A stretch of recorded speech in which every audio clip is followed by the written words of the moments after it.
meeting for the first time, man. Yeah, nice to meet you, and congrats on everything. It's good to meet you. I think we just walked in here, but catching you at a moment where I know you're taking care of the people who work for you. That says a lot about you. I don't know you before, but I know that you care about the people who work for you. Sounds like somebody had a medical issue today. You're here taking care of them. Well, I'm here. I respect the hell out of that. Thank you. Yeah, no, I say it all the time. We went through COVID together, me and my employees. Probably the scariest time of our lifetime, and a lot of uncertainties. And I talk about it all the time. At a time when companies were, making the decision to lay off 30-40% of their staff, I did the exact opposite. There's no way I was laying off. But some of these people have been with me for 20 years. Yeah. And you don't find out who people really are till the shit hits the fan. And in that sense, it's useful. 100%. People talk a lot of how much they care about their employees, or how good a friendship is, or how good a relationship is, but you really don't know until you hit hard times. I mean, the UFC has been this rocket ship of success now for the last however many years. And then the first time that we face adversity, I'm going to lay off 30-40% of my staff. There's no way in hell, man. I look at this thing, this is a battleship. Mm-hmm. And, we either all go down together or not at all. Yeah. So what was you? I actually want to get to that, but just rewind the clock. How long you been here now? I've been doing this for 23 years. 23 years. Yep. And what brought you into this? So I've been in the fight business since I was 19 years old, and I was involved in boxing.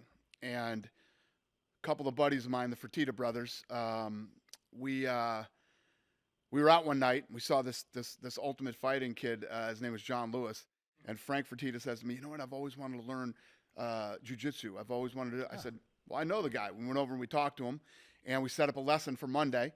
Frank Lorenzo and I all started training on Monday morning, became addicted. Through John Lewis, we started to meet a lot of the fighters, and I started managing Chuck Liddell and Tito Ortiz, got into a contract battle with the old owner of the UFC. He flipped out on me one day and said, "You know what, there is no more money. I don't know if I can even put on another event." I literally called the Fertitta brothers and said, "I think the UFC's in trouble. I think we could buy it, and I think we should." Oh, is that what happened? 2 months later, we bought the UFC for $2 million. For $2 million. So you kind of smelled, in some ways, to use a fight analogy, you smelled blood a little bit. Oh yeah, no, I knew for a fact that he was done. He was on his last leg. So who put up, the Fertitta brothers put up the money? The Fertittas put up the $2 million. They made me the president of the company, and they gave me 10%. It's good to run it. Yeah, well, good arrangement to get started. It was incredible. Yeah, and then that's end of history. And here we are today. Yeah, no other investors ever came in? Abu Dhabi came in. So a little bit later. Okay. The investment firm for Abu Dhabi came in, and they bought 10% in like 2010, I'd say. And then we sold in 2016 for $4.025 billion. You sold in 2016. 16, and who bought that? The current owner? Endeavor, yeah. Ari Emanuel and Endeavor. So you've been in the fight business for a long time anyway. Yeah. What have you learned? What's different about UFC versus what your old days were in boxing in terms of just the character of the business and what drew you to it? The difference is that, what's fascinating about boxing?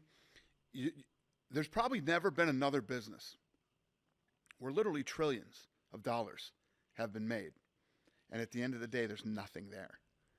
So what we wanted to do is come in and build almost like a league, a brand, like the NFL or Major League Baseball, and where there was actually value inside the brand, and bring all the fighters inside so that you could put on the best fights that the fans want to see. That's interesting. So usually when there's nothing there, you mean just after the fight, it's just gone. Every time they put on a fight, it's a going out of business sale. They That's try right. to get up as much money as they can get in the door. Yeah. And they don't care if the customer's satisfied, if they're happy. You like the fight? Too fucking bad. We don't give a shit. We're done anyway. Exactly. It's interesting. There's, not to bring it into this, but it reminds me of the weirdness of a political campaign. It's a business that's designed to end by the time you actually wind it up, which means you actually do all kinds of screwed up things along the way. Right. Compared to a real business that's built to last. Fact. That's exactly what boxing is. It actually just reminded, just because I've just been through it, it just reminded me of it. Versus what you said is you want to create something that lasts. Right. Something that lasts, has value, We set standards that people believe. Now when UFC events go on sale, they'll sell out before they even know what the main event is because there's a standard. Yep. You know, they know that they're going to get a quality product whether they buy the pay-per-view or they show up and buy a ticket. So that's what I meant. So you built that. So you're talking about the sale was in 2016, but you bought it for $2 million when? In 2001. 2001, you bought it for $2 million. Yep. And you kept your 10% stake all the way through. Yep. You sold in 2016, Yep. which means you cashed out Yep. to the tune of hundreds of millions of dollars. Right. So what gives you your motivation now? I love this. I mean, It's just out of passion. well, since 2016, you know, That's a I long came time to back, still be around after having sold it. Well, what happened was when we were selling it at the time, you know, I thought that me and the Fertittas would ride off into the sunset and I don't know, whatever was next we would do. Yeah. And they sit me down one day and they're like, listen, we want to talk to you. Listen, this is obviously They being Frank and Lorenzo, the brothers. Fertittas. Okay, got it. Yeah. And they're like, this is an incredible deal. It's an incredible deal for us, incredible deal for you and a lot of other people. I mean, they made billions off of it. Oh, yeah. Yeah. And you got to stay. Nobody's buying this thing unless you stay. Literally Okay. not one buyer will buy it if you don't stay. You know, and in the beginning I was a little, you know, a little messed up with it when we did the sale because I didn't want to sell. Yeah, you don't seem like the kind of guy who would have been satisfied doing I didn't that. want to sell. I loved what I was doing. Were and- you okay taking the Abu Dhabi money, or you didn't want to Yeah, sell? yeah, we did 'cause that. That's just minority Yeah, investment. Exactly. They so bought like 10%. when you asked me about I gave up Yeah. 1% to Abu Dhabi, and the Fertittas between the two of them gave up 9%. So they bought, you know, 10%. Oh, so they bought in not putting money into the company. They bought shares from you. Exactly. Got it. Okay. Yep. And yeah, that was fine. I was fine with that. And I love Yeah, the royal but family in they Abu weren't- they Dhabi. weren't And I telling you love what to everything do. about Abu Dhabi. They weren't telling you what to do or Nothing but anything. great experiences over there. Yeah, good. So Okay. all good. But now, Did you do some fights over there, by the way, too? what's that? Did you guys host any fights? Oh over yeah, there? yeah, yeah. Okay. yeah. Okay, good. Well, that's when we went through COVID. They were who we partnered up with to go Awesome. through COVID.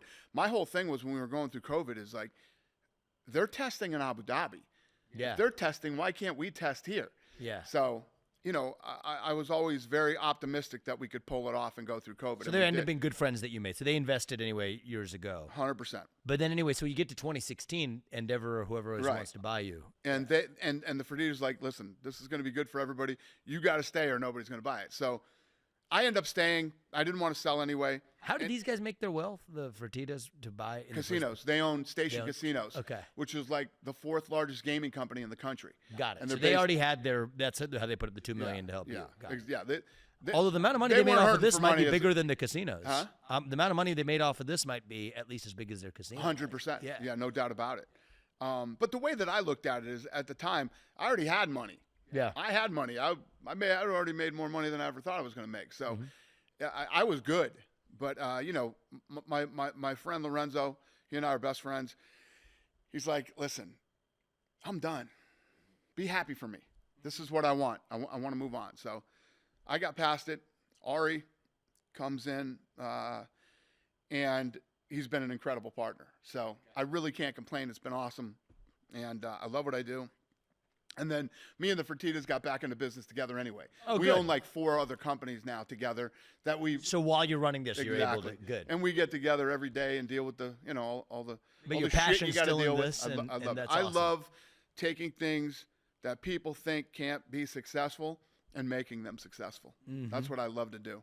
Is the first part of that part of what gives you that chip on your shoulder that people think can't be successful? Oh, there's no doubt about it. I when somebody tells me it can't be done, I have to do it. Yeah, I know that feeling. And I love it. Yeah, and so you're sticking with this. You think rest of your life? You think? Yeah. I'll never retire. I'll die working. Mm-hmm. Yeah. Yeah. It's interesting. When I wrote I wouldn't have written my first book. I wrote this book, Woke Inc. years ago. It was part of my time out of business. You think you're going to sit down and you're going to do something. But I said, I have an idea. I sent it out around somebody to a book agent. Another author I knew said, okay, here's an agent. And they sent it back to me and they said, hey, listen, if you want to actually put your talents to use, you're a businessman, maybe you can use your financial resources to support somebody who has literary talent. So I said, oh, okay, all right. That's actually going to make me what made me decide to actually sit up and write the book. It's almost a favor that somebody does you when they said that it can't work. Right. It actually gives you the motivation that you otherwise wouldn't have had. And so I feel you on that. That's a big part of what got me going as well. You're either that guy or you're not. Yeah, Michael Jordan was that way too. 100%. Yeah. And that's a perfect example because I love killers. I love killers that just, no matter how successful you become, you just love to win and you keep driving. I love to. I do a lot of things. A lot of things come across my desk because you have young entrepreneurs out there that are trying to build. I love being a part of that too. I don't want anything. I'm not looking for any money or any of that. I've connected so many people with other people or helped smaller companies to grow. And I just love everything about business. I love people that have the balls to one day say, I'm going to work for myself.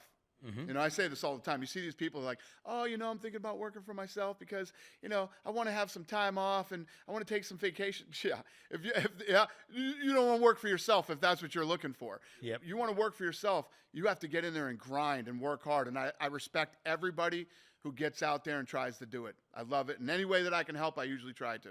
Yeah, it's interesting. I mean, I think that people, if it feels like work, you're almost lost the battle. I agree.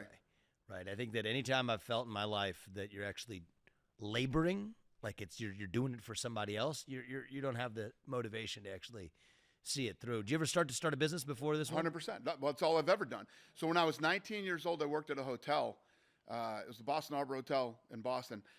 I was like, oh, you worked there? Yeah. I've been there. Yeah. You stayed there for? Yeah, I know that. Yeah. Well, 30-something years ago, I'd have been taking your bags and carrying them to your room for you. Fair enough. I was standing in the lobby one day, and I'm like, what the fuck am I doing here? Yep. This is not me. This is not what I want to do.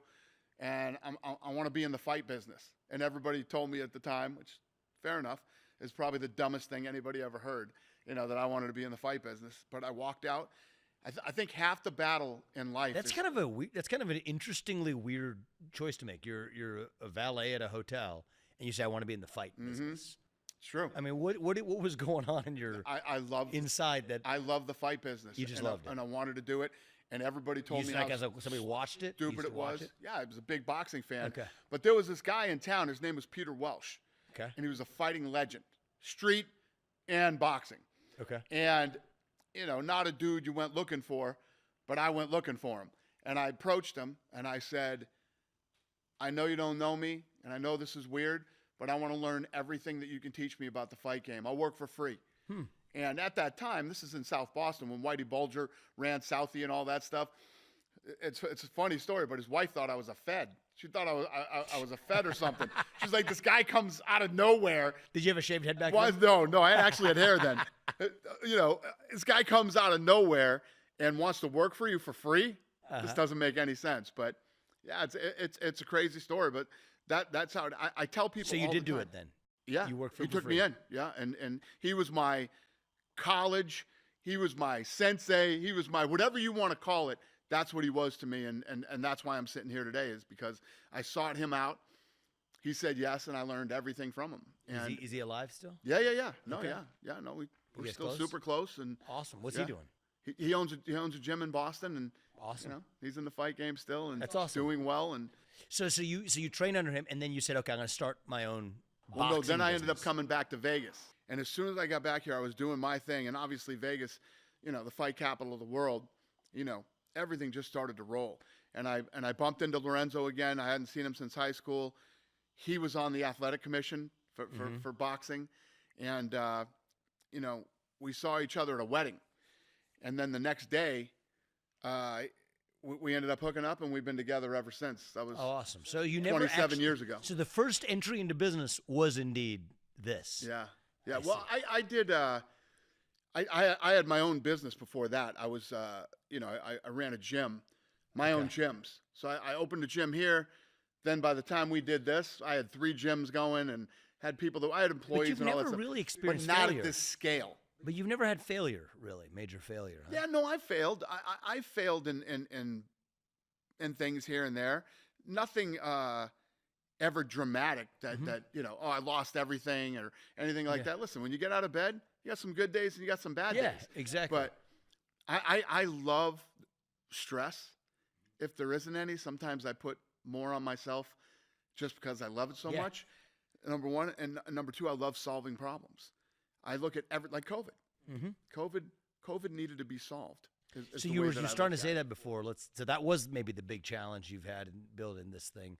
What was that like? Where did that 30 to 40% layoff number come from that people were proposing to you? Yeah, basically, we were looking down the barrel. First of all, I knew that I was going to get paid bonus and all that stuff. So if I was going to get that, I'd give that up to give to my employees while we tried to go through COVID. And I looked at it as, this is the way I look at my team. No one guy does anything by himself, right? You have somebody who is the vision and gets everything set up, but you need a team to really accomplish the things that I want to accomplish. And over the last 23 years, I've built the biggest, baddest team in all of sports. I'll put my team up against any other team in any other sport anywhere. And the first day that they started shutting everything down, brought all my employees downstairs. And I said, here's the truth. I don't understand this. I don't know what's going on. But if you're scared and you're nervous and you think you have somebody at home that could, whatever, you're free to go. Free to go home and do whatever. Nobody went home. Nobody went home. So then we got to a point where all had to go home. Okay? That happened even here. Yeah. Every week, I would send videos to my employees saying, enjoy this time. This is going to be a very unique time in our life. We're never going to have this again, where you just get to stay home, get paid, recharge, and spend time with your family and hang out. And I said, if you need anything, you need groceries. If any of your people get sick, you or family members, make me your first call. We'll get you taken care of. And this sounds weird, but at the time, it was a hot commodity. If you need toilet paper, call me. You know what I mean? Actually, that's good. So I was telling these guys, whatever you need, made everybody feel cool. Nobody's losing their jobs. Nobody's getting laid off. We're all going to be fine, and we're going to fight through this together. And then I made the decision that I was going to go through COVID, no matter what it took. Because at the end of the day, what I have to do is I have to deliver a live product to television, right? I don't have brick and mortar. I can set this up on an island somewhere where it's just us. I can do this anywhere. And we can build a true bubble. And all I have to do is give the feed to ESPN. That's all I need. So when the time came, when I told my troops, we're going, everybody went.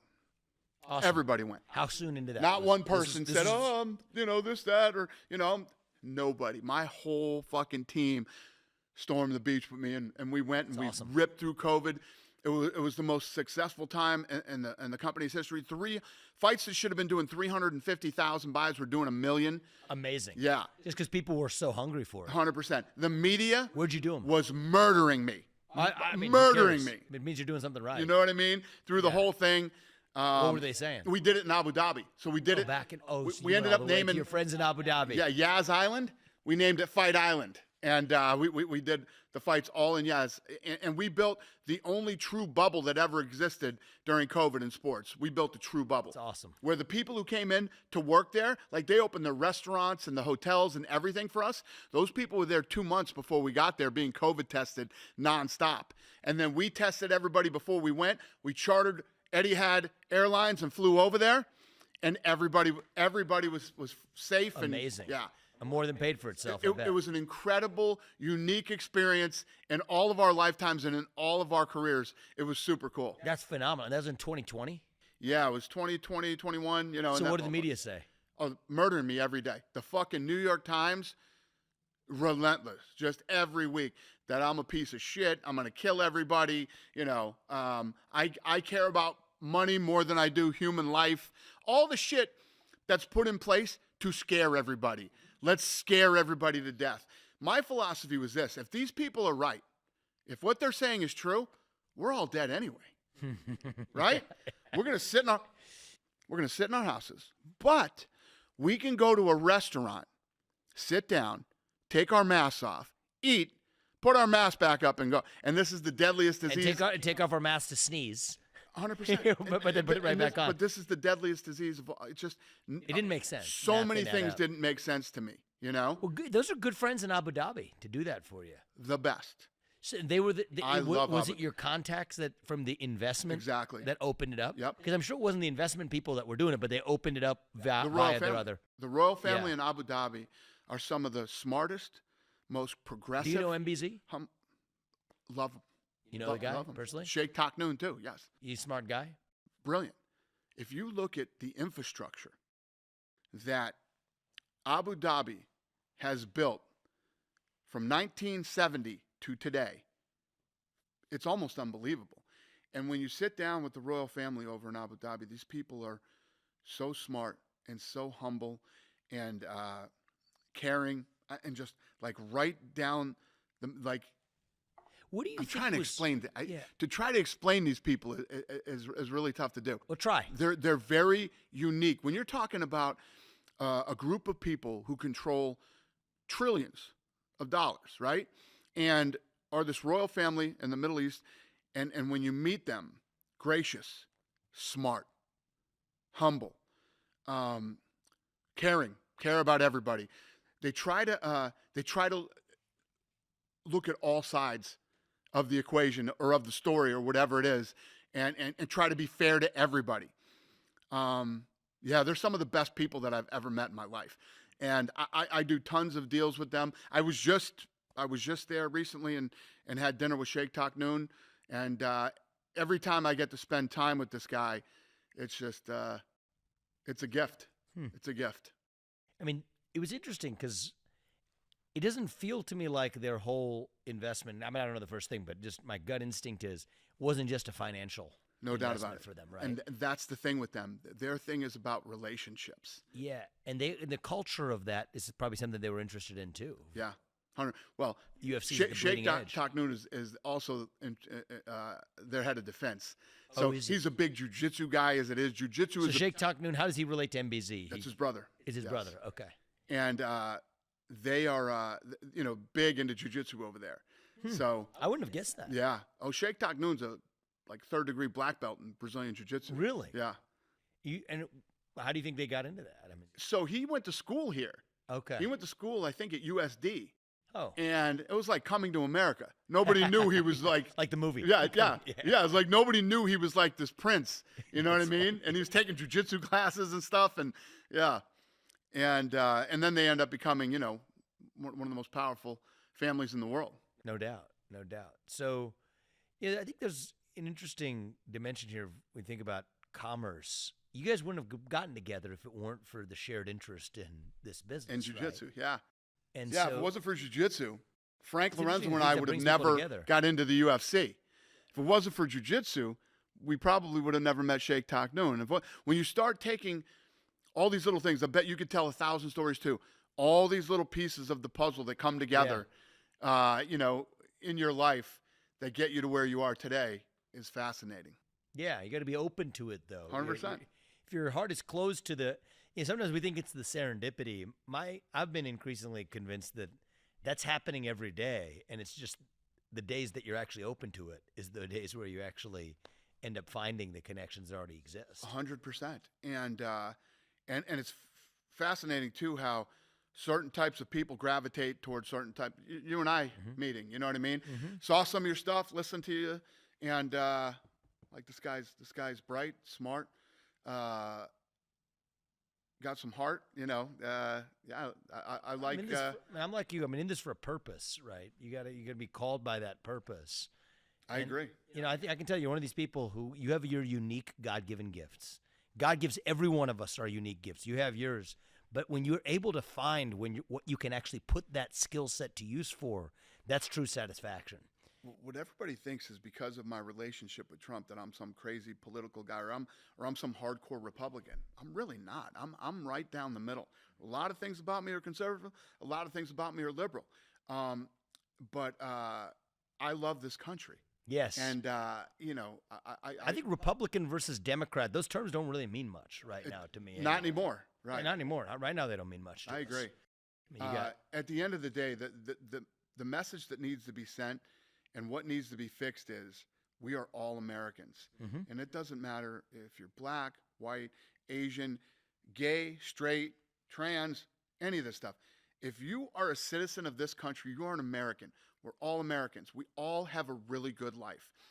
If you want to nitpick all the little shit that's wrong, I mean, you'll drive yourself crazy if that's what you want to do. I think at the end of the day, what most of us want that have common sense is we want to live a good life. We want to have family and friends, and we want to do things that we enjoy. We just want to live a good life, man. That's it. All this fucking crazy shit, you know. You got kids? Yeah, I got 3 kids. How old are they? I got 22, 21, and 17. 2 boys. You want to live a good life, and you want to pass on a better life to them. 100%, you know. That's what this country's about. Ronald Reagan has this great quote: "We're one generation away from losing our freedom." That's right. If you listen to everything that guy was saying in the 80s, it absolutely applies to right here, right now. Yeah. And it's funny because, you know, I'm in a global sport, right? This is a massive sport all over the world. And when I go to places like England, Mexico, Australia, the list goes on and on. These people love their country. Oh, yeah. They support their country. They support their own. Totally. It's just like this country is so broken and fragmented right now. It's actually We're taught to apologize for who we are. It's gross. Right? And so being American today is considered, or being proud of being an American today is considered something to be actually ashamed of. Exactly. You know, you guys, I was doing the tour here beforehand. You guys opened up a big facility like this in China, is that right? We got one in China.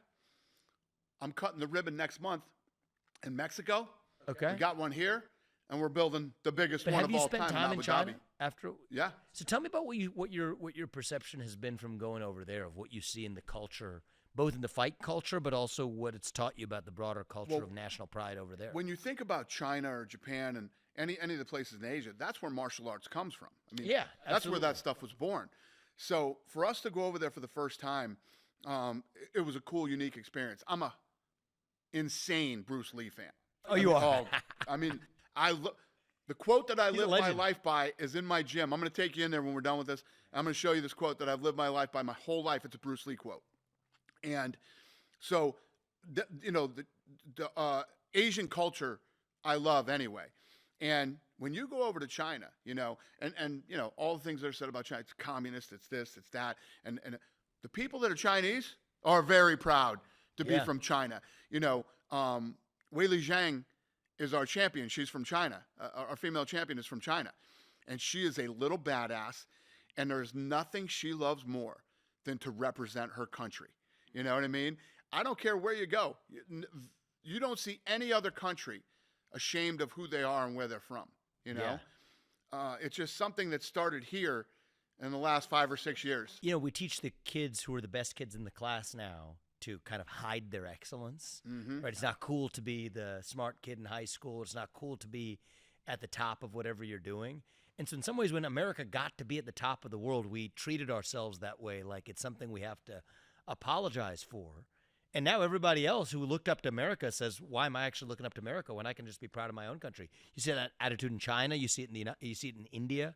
100%. And I think that I'm hoping that's a pendulum that's going to swing in the other direction. That's why I ran for president, actually, is I feel like that animal spirit, right, inside the heart of our country, it actually has been tamed and domesticated into this new culture that celebrates victimhood and apology 100%. Instead of excellence. And that animal left and went to places like China, lifted them up. They used to have that culture of victimhood under Mao and otherwise. That's actually come back here to hold us down. And so I think that is a phase we're in. That's the way I'd like to look at it. Could not agree with you more. I hope it's just a phase. I think it's just a phase. More people like us need to stand up and talk about this, because there's a lot of people that feel that way.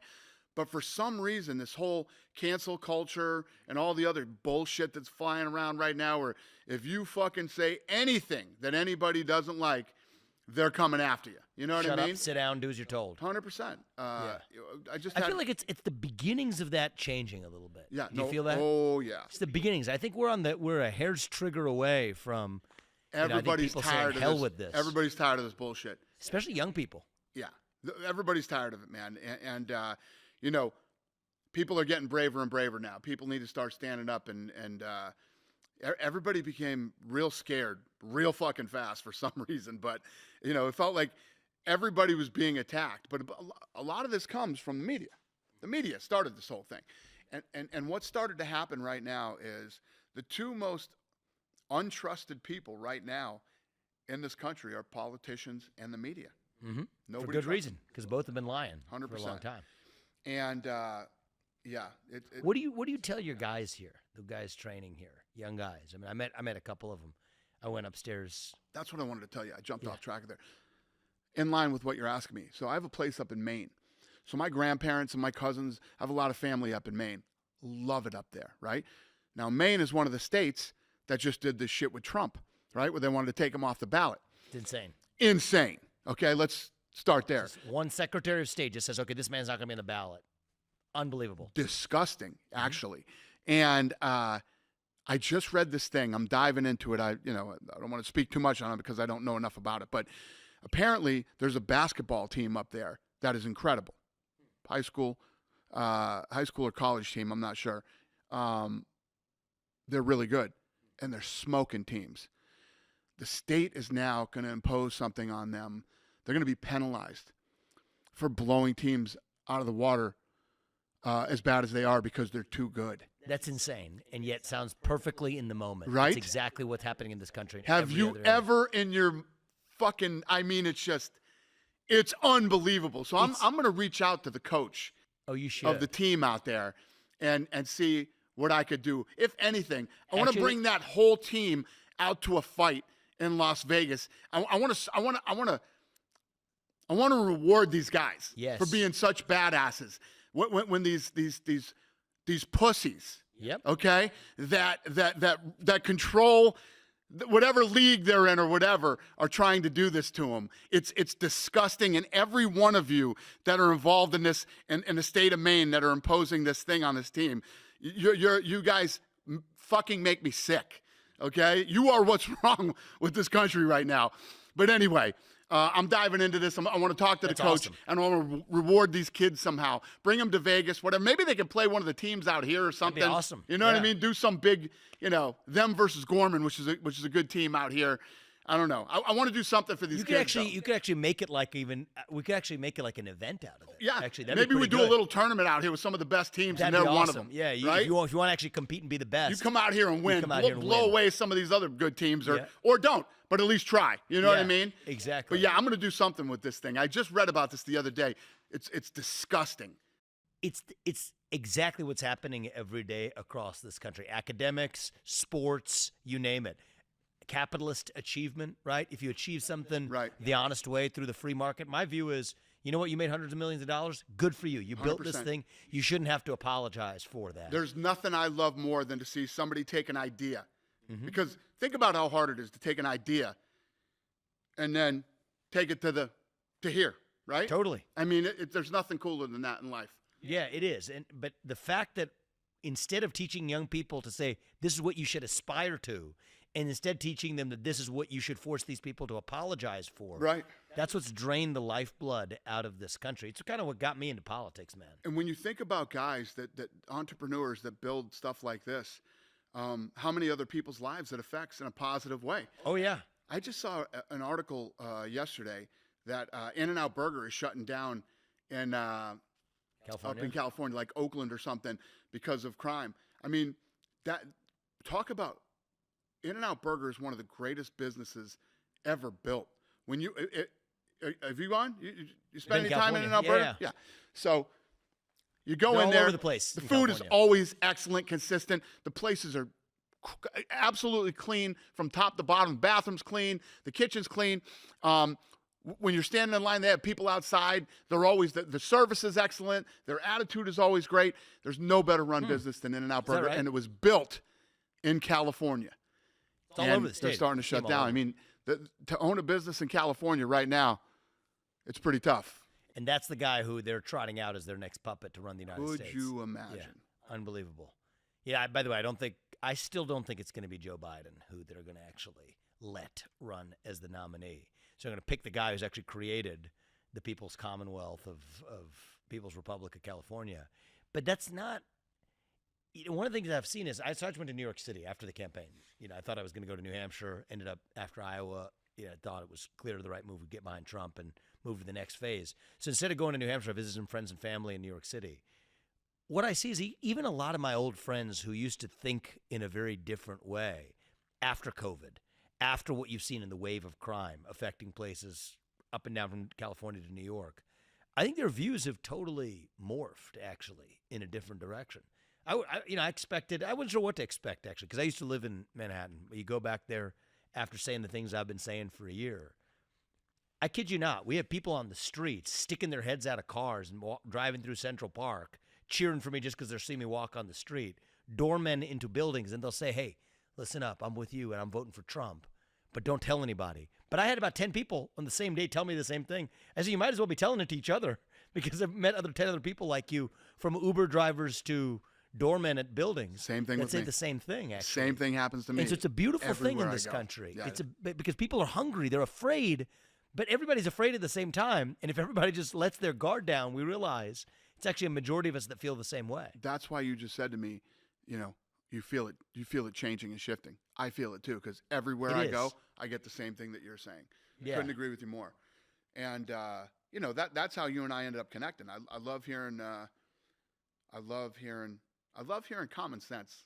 Yeah. Common sense is a beautiful thing. There's some principles of we did a few of those debates. There's probably some principles and some lessons to learn from being in the ring. Yeah, no, and fighting. There's no doubt about it. Yeah, no. And that's the other thing too. You When I was also be willing talking to about fight and take it down. So here at the UFC, right? I'm assuming I have lots of gay employees. I'm assuming I have lots of. Who cares? I don't give a shit. Who cares? Exactly. Yeah. Good for you. You live your life. Don't bother somebody else. We come here every day, and we work on UFC. That's what we do. Common mission. Exactly. And then now my fighters, we have. Do you have a mission statement for UFC? Like what would you, even just in off the top of your head, what would you say is the mission of this place? You know what the mission of this place is? We aspire to be the best, not just combat sport in the world, the best sport in the world, where we're always trying to take it to the next level, whether it's technology and production, whether it's social media, the live event, Excellent. Whatever it could be, and we're always aspiring to be better. So it turns out your skin color doesn't limit your ability to do that. And that's or the your other race thing. Or your we gender, we or hire sexuality. We hire by talent. Are you talented? I don't care what color you are, what gender you are, what your sexual preference is, any of that stuff. It doesn't matter to me. How talented and how good are you? And we don't even talk about that stuff here. We all come here. We all come here for the same reason. We're all here to work and to be the best at what we can be. And I truly believe this isn't just talking shit. I have the best team in the world.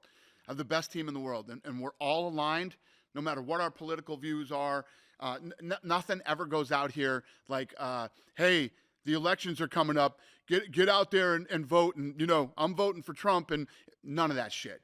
Yeah, you know what I mean? You want you're all grown men and women. You know the election's coming up. If you want to vote, vote. If you don't, don't. If you want to, we had a guy early on when the COVID thing started, Tyron Woodley. He came out and Black Lives Matter everything. I think he had Black Lives Matter socks on. He was covered head to toe in Black Lives Matter. And at the press conference leading up to his fight, they would ask him a question. He'd say, Black Lives Matter. They'd ask him, Black Lives Matter. Didn't say shit to him. No problem. Knock yourself. Then we got Colby Covington, who's the complete opposite of the spectrum, right? Were both of them good fighters? Right. Both of them are good fighters? Yeah. But whether they're good, they're not good, this is America. Yeah. Everybody can have their own opinion. That's right. It's the beauty. I'm not telling anybody what to do, what to say, what to think, how to feel. We're human beings. That's in America, man. Do your thing. Knock yourself out. I got the platform, and people get pissed off. People get offended. People get this and that. We just had it happen with Sean Strickland. I don't know if you saw this up in Canada. No. We're up in Canada. Sean Strickland said a lot of things. I don't agree with 95% of what this guy says, but it's his right to say it. And if you don't like it, tune in on Saturday night. He's going to be getting punched in the face. Okay. Yeah.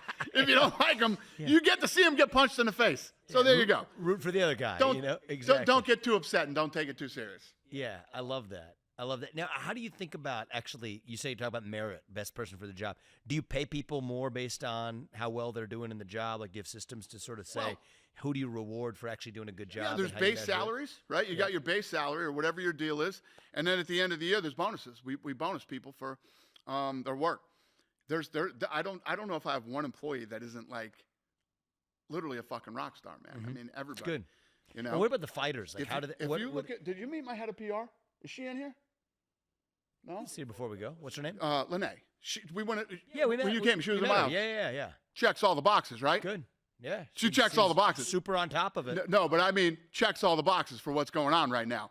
Oh, you mean, happens to. Yeah. Happens to. The best. Literally the best PR woman. It's funny you even said that. Like, I didn't register. I mean, she's like somebody who's with it and actually gave us a good tour of the place. But yeah, I guess now that you mention it, the best head of PR in any sport or any company. I literally have her attached at the hip to me. I don't make a move without her being there because I respect her so much. I want her input on everything that's going on. Yeah. And I don't know if you seem like one of these people who's kind of instinctual, even when I met her coming in. But there's a certain sixth sense you can have for the kind of person who just is sort of with it. You know what I mean? Cares about their job, is pretty, like when you're interviewing people, are you pretty intuitive about it? Or 100%. Yeah. So I'm the same way. If you work here, you'll go through the whole process and it ends with me. Mm-hmm. I'm the last. So they'll take 2 or 3 candidates that they think they like and that they think I'll like, and then they come sit with me, and then I make the final decision. You still interviewing most of the people who come in here to work? Oh, it's good. Anybody that's going to touch my daily. That's good. What I mean? You got to have that. I'm at a point now instinct where I do all the fun shit that I like to do. Right? Yeah, I mean, so anything that touches me on a daily basis, the interview ends with me. Yeah. Yeah. And I'll tell you one thing. How many people do you fire a year? Would you say? Not many. Not many. Not many. At this point, you've got that machine running the way you will. Now, the fighters are not employees, right? They're kind of independent partners, contractors. Contractors. Independent contractors. How do you decide? You still decide how much they're paid, though, right? Yeah. Yeah, and how do you think about that? So the way that it works is, there's a, I guess you'd call it a standard level of pay. Uh-huh. And depending on who you are and how you make it, how you climb up the ladder. So what happens is when you become a world champion, you become a partner. Okay. So when you got the belt, you share in the pay-per-view revenue.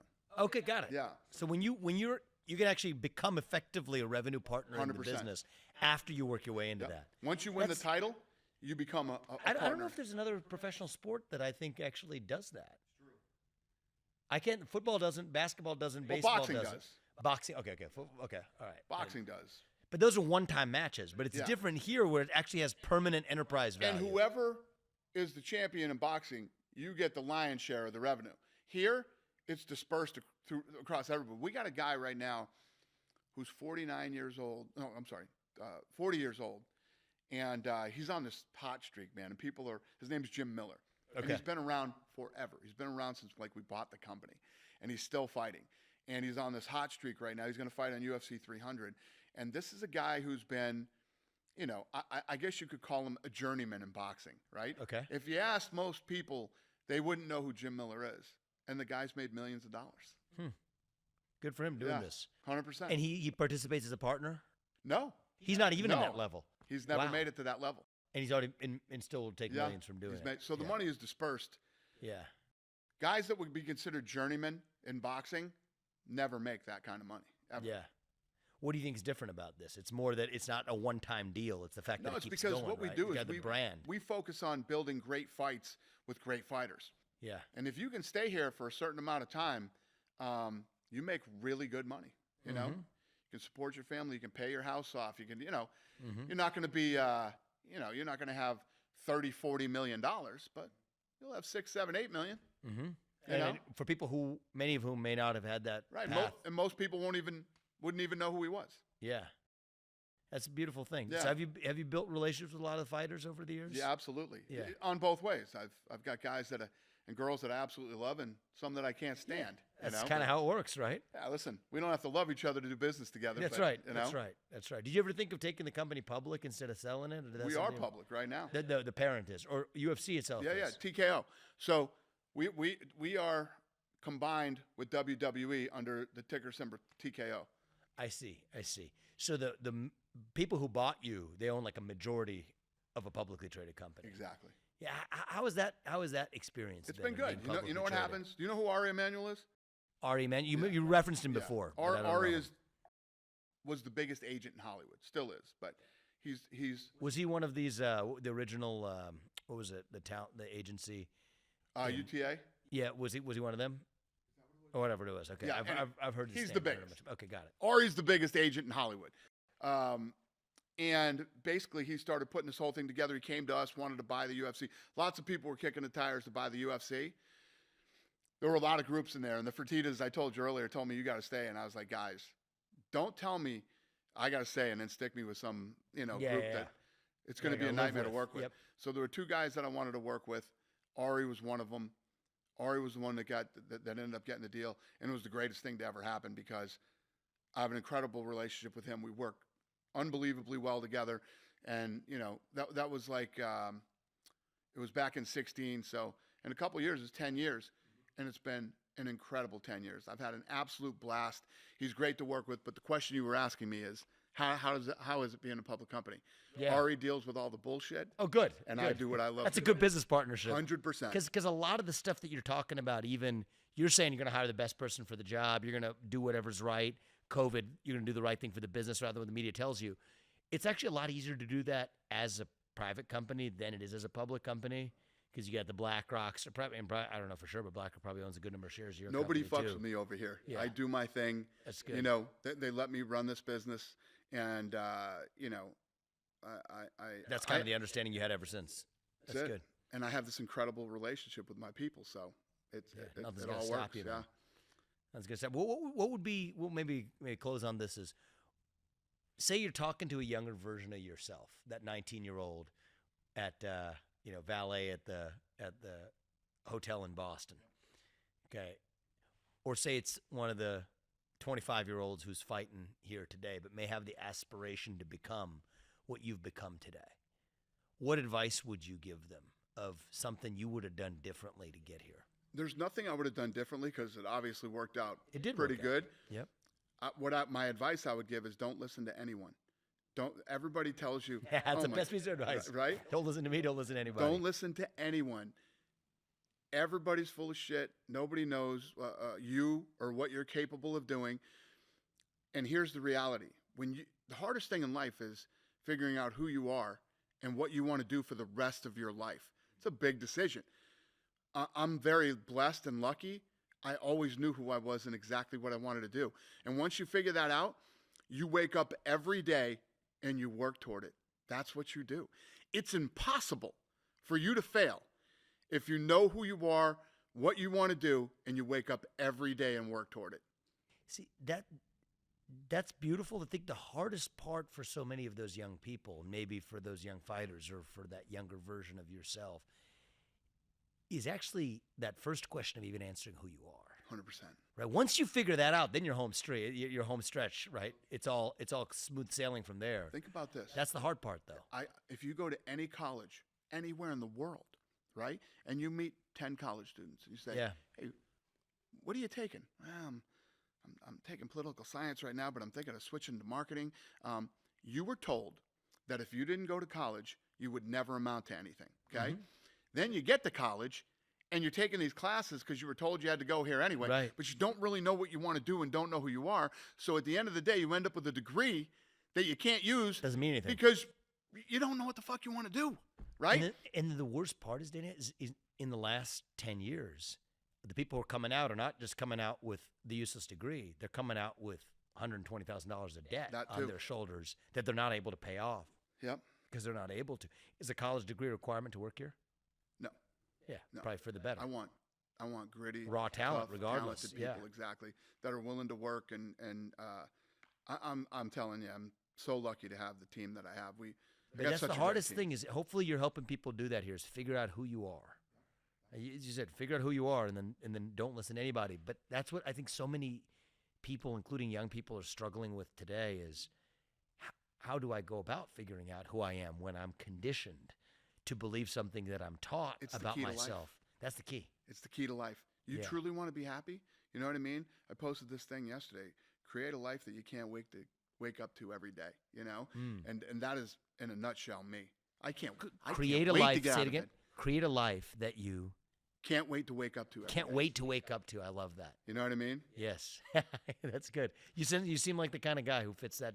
I think we have more in common than I knew about. Oh, I could tell the minute I saw you and heard you and everything else. And love what you're doing. Congrats with your success. And thank you. We'll figure out on my side. We'll figure out what's coming up next. I mean, it's going to be helping this country in whatever way I can. But whether you're an entrepreneur in politics, not just about whatever it is, fighting, business, being a teacher, a volunteer, whatever it is, figuring out who you are is the hardest part. But once you got that, nobody's going to stop you from achieving the maximum of your potential. That's exactly right. And if that's you what your do story's all about. Become vice president, president someday, it's about unifying this country, making people proud again to be American, and helping American citizens to do better. It's just that's the way I look at it. And you know, the piece of advice you gave at the level of the individual, figure out who you are. It's the same advice to our nation. So true. Let's figure out who we are 100%. As Americans. It means that we're exceptional. It means that we believe we can achieve anything we want with our own hard work and commitment and dedication. Right now, that's what we're going through as a country. Every other country, you say, from China to India to other countries, you name Australia, that are proud of who they are.